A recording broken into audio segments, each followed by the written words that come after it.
Python lists are the most common way to group data, but they are not a universal solution for every programming scenario.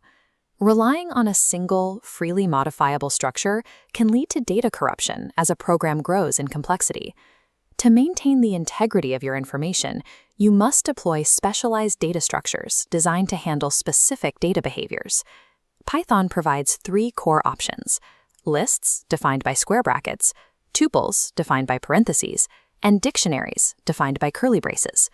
The list functions as an open sequence where items can be added or modified at any time.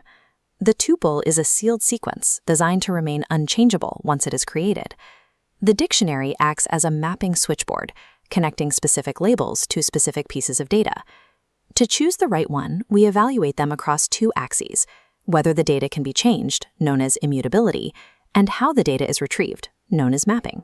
Selecting the correct structure for each data type provides the stability needed to scale a codebase without introducing preventable logic errors. A tuple is an ordered sequence, structurally similar to a list.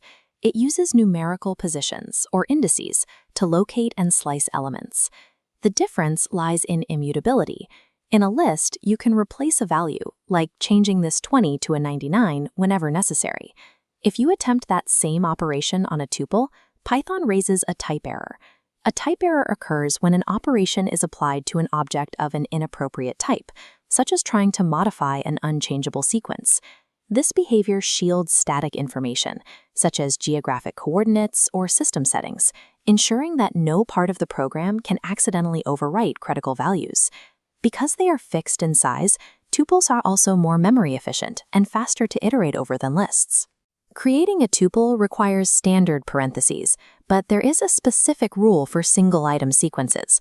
Look at these two expressions: the integer 5 inside parentheses and the integer 5 followed by a comma. Python interprets the first example as a simple mathematical grouping. To define it as a tuple, you must include a trailing comma. Enforced immutability provides a mechanical guarantee that data remains constant regardless of how many functions access it. Because tuples are stable, Python can use them for tuple assignment, or unpacking, which allows for the creation of multiple variables at once. We can pack a single tuple with different data types, such as a name, an age, and a grade. Unpacking instantly distributes those elements into separate variables, making the data easier to work with in subsequent lines of code. This requires strict cardinality. The number of variables on the left must exactly match the number of elements inside the tuple. This powerful mechanism provides a clear, concise way to move structured blocks of data throughout a complex program. Sequences like lists and tuples rely on numerical indices. To find an item, the program must know its position, starting from 0. Dictionaries abandon these numerical positions in favor of meaningful labels. This is the mapping paradigm. It stores information in key-value pairs, allowing you to retrieve data by its name rather than its location. Because the key is the only way to find a piece of data, every key in a dictionary must be unique. Furthermore, keys must be immutable. They cannot change, because a changing key would make the associated value impossible to locate. This is why a locked tuple can serve as a dictionary key, while a mutable list is rejected. While keys are strictly regulated, the values they point to can be any data type and can be repeated as often as needed.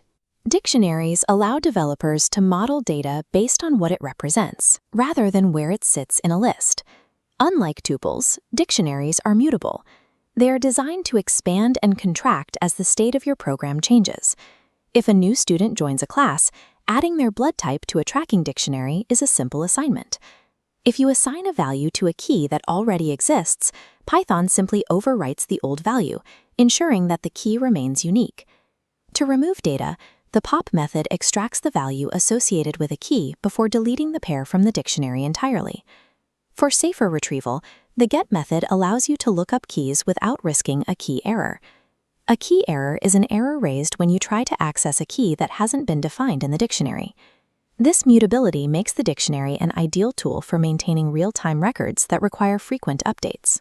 These mapping rules become useful when analyzing raw data, such as determining how many times each character appears in a string. When you use a for loop to iterate through a dictionary, Python defaults to looking only at the keys. To count character frequencies, a loop checks each letter. If the letter isn't in the dictionary yet, the program creates it as a new key. If the key already exists, the program simply increments the value by 1. Pairing a dictionary's mapping with an iterative loop allows you to convert a raw stream of characters into a structured summary of their distribution.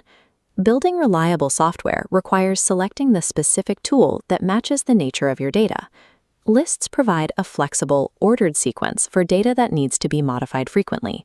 Tuples provide a memory-efficient, unchangeable sequence for data that must remain constant.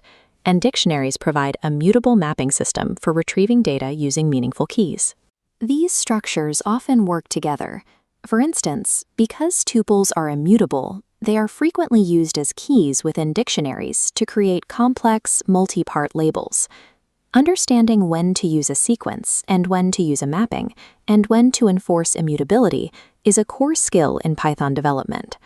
Understanding the trade-offs between sequences and mappings allows for the creation of efficient, predictable software architectures.